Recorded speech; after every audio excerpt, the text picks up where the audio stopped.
In the morning, I love to make smoothies for my husband. It actually makes me very happy because he never used to eat.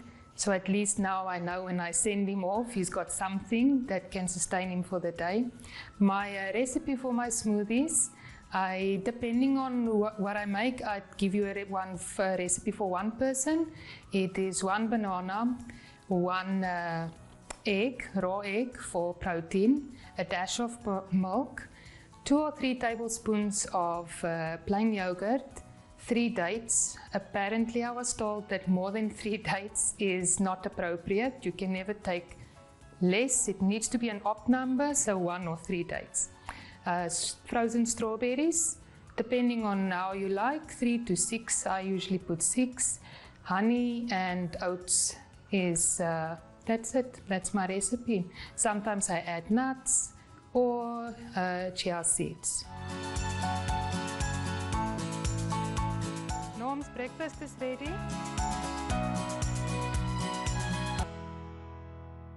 Traveling outside of Riyadh was really interesting. We went to Jeddah by car, so we got to see the different deserts, the red desert and the white. That was really interesting. I never knew it existed. Actually, I expected red dunes wherever I looked, and it wasn't the case. Jeddah is really, really beautiful. I enjoyed the old town, Al Balad. I got to experience that twice, where I just ventured and took pictures. It's really such a scenic place. Went to the desert as well, spent a day at Edge of the World with a group of friends. That was a really good experience.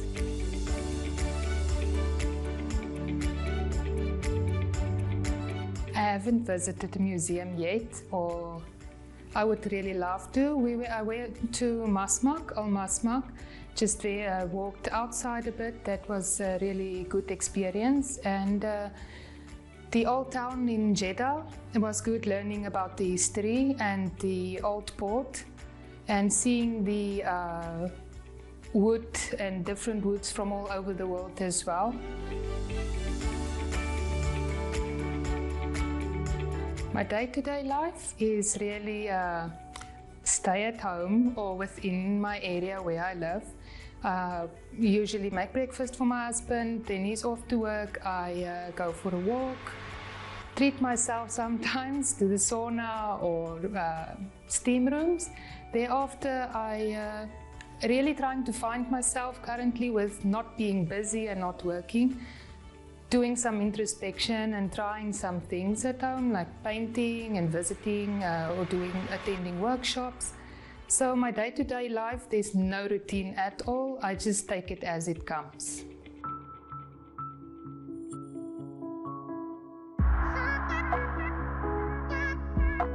Riyadh season is really exciting, honestly, at home. When we're coming to Saudi Arabia, I started following all the pages on Instagram and I couldn't wait. I remember entering Boulevard City that night and I felt like a child. I couldn't stop mumbling. I'm certain I made my husband crazy, but it was really amazing. And what Saudi can bring together is really something out of this world. We visited Boulevard World, all the different worlds in there, and it's honestly a true reflection of what is out there.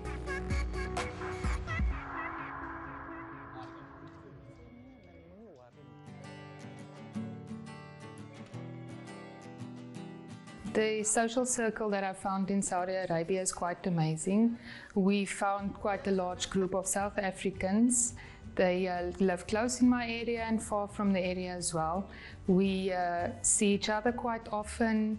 We spend a lot of time together as well. They're all from different backgrounds, and the ages are, there's a big difference in the age groups as well. But it's amazing when we get together, it's just like we all at home with each other. So that support is really amazing to have in Saudi Arabia. At first when I came, we didn't have it, and I was stressing about it because how will I find these people? But our South African community is really so close-knit. I found one lady and that turned out into nearly 20 females, and then their families. So our social group grew tremendously within a day or two. So we had our friends over for a rugby game, received them and bride together. We had some bread toasties, I think would be the English word, which in my language is braaibroodjies. It's a very big part of South African culture. We actually usually joke and say if your girlfriend can make a braaibroodjie, she is wife material. So that's always at the braai, and we like to braai meats, lots of them, and a variety as well. And then watched the game together.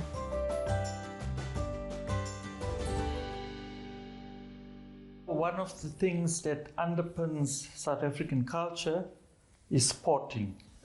We can brag because we are the rugby world champions, and we use every opportunity where South Africa is playing big rugby matches. Our main rivalries, of course, being New Zealand and Australia, and the British is also emerging as a strong team. So we enjoy rugby games, and we actually pride ourselves in beating most of our rivalries. And I must say that perhaps another great opportunity that we had in the sporting experience so far in Saudi Arabia was when the Saudis beat the world champions of Argentina. It was marvelous. I think what made us even more happy is the fact that we had a public holiday, we had free cake, and we had the opportunity of seeing a country like Saudi Arabia beating the giants of Argentina, which I thought was absolutely amazing.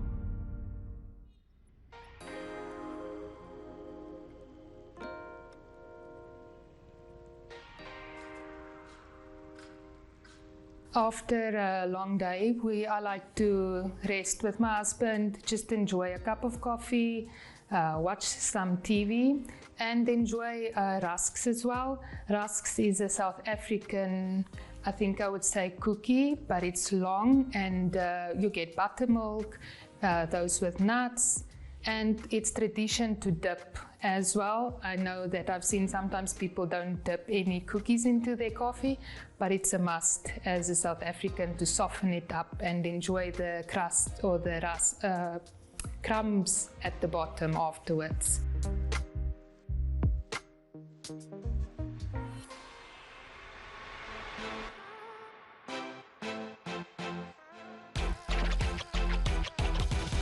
I actually have a Facebook page, food page, Landrik's Kitchen and Culinary Experiences, where I like to post my daily lunches that I make, where we go out into the restaurants and post the different dishes and give reviews, and sometimes try to recreate those dishes as well.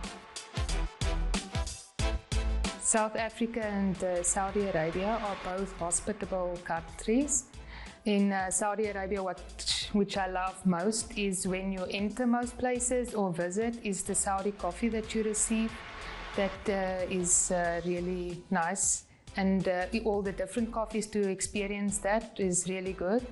At home as well, we like to offer people something to drink and to eat as well. So the similarities between the two countries. The cuisine is so completely diverse It showcases not only Saudi Arabia, it showcases good Middle Eastern foods, which we really enjoy. Of course, I have to brag about the opportunity where I had a camel kapsa, which I think was well prepared. It was marvelous. Sitting on the floor and eating from there, we actually we do enjoy the camel kapsa, which I've never had before. I don't even know if it's available back home, but here it is really good.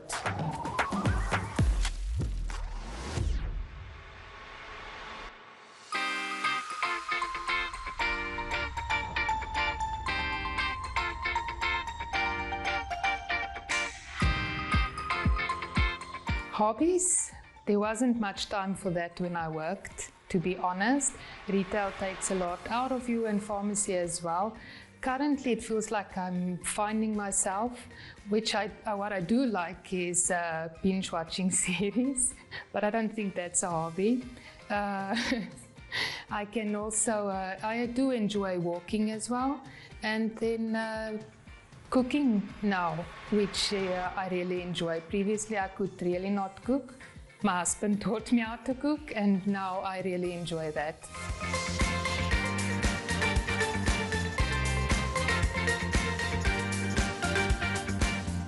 By wearing traditional clothing, people often approach me and are interested in this traditional outfits, and that opens up conversations, and I get to meet people and become friends through my dress code in Saudi Arabia, and they often approach me.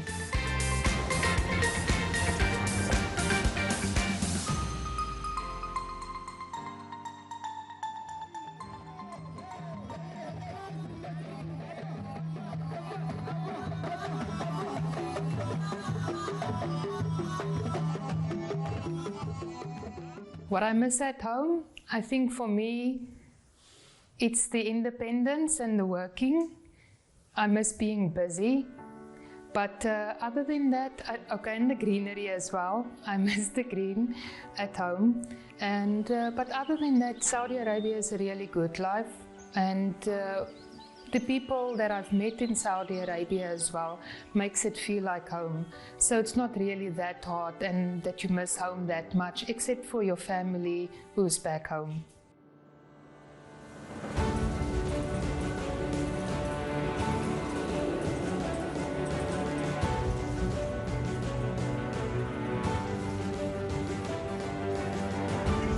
Something that I will miss from Saudi Arabia is the good foods. They really have a wide variety of foods. There's endless opportunities or varieties to choose.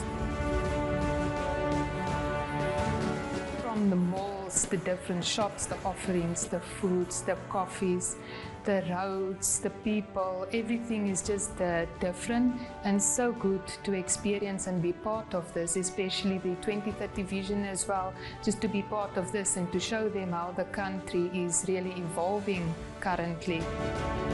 And the safety that the country has to offer as well, that is really a good thing.